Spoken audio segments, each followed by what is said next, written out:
اداس تھا، تنہائی کا احساس تھا، اکیلا پن محسوس ہو رہا تھا. ان کے اس تنہائی کو دور کرنے کے لیے، آدم علیہ السلام کے تنہائی کو دور کرنے کے لیے، زندگی کے اندر انس جو ہے پیدا کرنے کے لیے، زندگی کے اندر سکون پیدا کرنے کے لیے حضرت آدم علیہ السلام کی مائی مسیح سے مائی حوا کو پیدا کیا گیا. سنتی مدد موجود تھی لیکن دل نہیں کر رہا. تو نکاح کیوں کیا جاتا ہے؟ نکاح کا مقصد ہے میرے دوستو، نکاح کا مقصد ہے زندگی کے اندر سکون کا لانا، چین کا لانا. کیا آدمی کہیں تھک کر کے آ رہا ہے، کاروبار سے آ رہا ہے، کہیں جو ہے اپنے جو ہے کام سے آ رہا ہے، دن بھر کی تھکن، دن بھر کی جو ہے ٹینشن، اور جب گھر کے اندر آئے تو پیار بھرا سلام، بیوی کے منہ سے پیار بھرا سلام، جس سے دن بھر کی ساری تھکان دور ہو جائے. اس کے لیے آدمی نکاح کرتا ہے.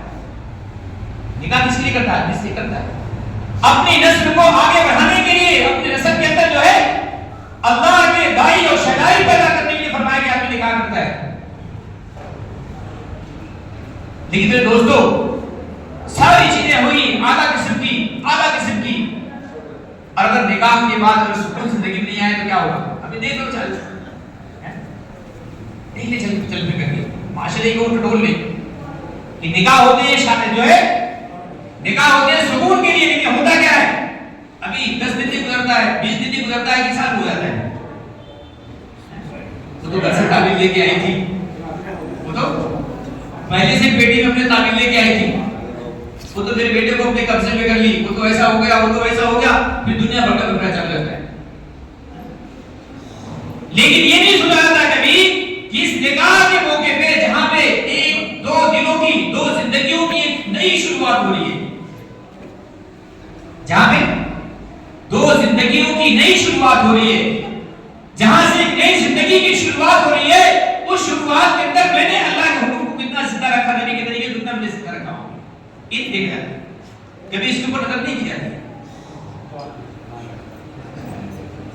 اس لیے میرے دوستو میں نے کہا نا کہ جیسے کھانا پینا سونا چلنا پھرنا اور انسان کی جو ہے بشری تقاضے جیسے ایک ضرورت ہے، اسی میں سے ایک ضرورت نکاح بھی ہے. اس کو جو ہے ضرورت کے ہی درجے میں رکھا جائے، فضولیات کے درجے میں نہ رکھا جائے. آج امت کا بہت بڑا طبقہ آج بیٹیاں 30 سال کی ہو گئی ہیں، بیٹے 35 سال کے ہو گئے، نکاح نہیں ہو رہے. 35 سال کے بیٹے ہو گئے، نکاح نہیں ہوئی. کیوں؟ ذرا کچھ بن جائے، ذرا اپنے پیروں پہ کھڑا ہو جائے، ذرا اس کا کچھ اپنا مستقبل بن جائے. میرے دوستو اس کی عمر کو ہم ضائع کر رہے ہیں.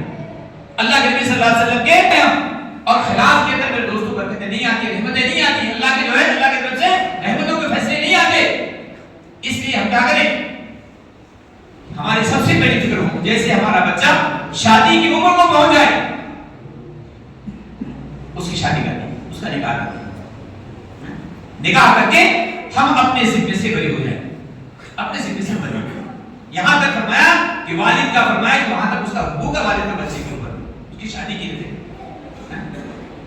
اس لیے میرے دوستو ہم سب نے سب نیت کریں. ماشاءاللہ یہ مسجد کے ماحول کے اندر یہ نکاح ہو رہا ہے، اللہ اس نکاح کے اندر خوب برکت عطا فرمائے.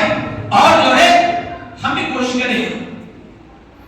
ایک بات اور بتاؤں میں، دور صحابہ کے اندر اللہ کے نبی صلی اللہ علیہ وسلم کے دور کے اندر لوگ کہتے ہیں مسجد میں نکاح کرو، برکت والا نکاح کرو. یہ بھی بیکار بات ہے. جہاں مل جائے موقع وہی نکاح کرو، وہیں پر لوگ خطبہ ہوئے. کہیں نہیں ملتا ایسا کہ صحابہ کے نکاح مسجد کے اندر ہی ہوئے تھے. سارے صحابہ کا نکاح مسجد کے اندر ہوا تھا. تو صحابی گئے تھے کام کر کے، ان کا قبول نہیں ہوا، فرمایا کہ تم سے تو ہمارا جو ہے نہیں جب رہا، آپ اور کرنا چاہیں تو آپ نے نکاح کر لیں. فرمایا ٹھیک بات قبول ہو. وہی کھڑے ہوئے خطبہ پڑھ کے ٹکلی کر کے چلے گئے. مسجد کے اندر نہیں کیا وہاں. اس لیے میرے دوستو جتنے ہماری شادیوں کے اندر جتنی سادگی ہوگی نا، جتنا سنتیں ہماری زندگی ہمارے شادیوں کے اندر ہوگی، اللہ تعالیٰ آنے والی ہماری نسلوں کو اس شادی کو اللہ خوب جو ہے برکت عطا کرے گا انشاءاللہ. انشاءاللہ اللہ کے اس باتوں کا برکت نصیب فرمائے.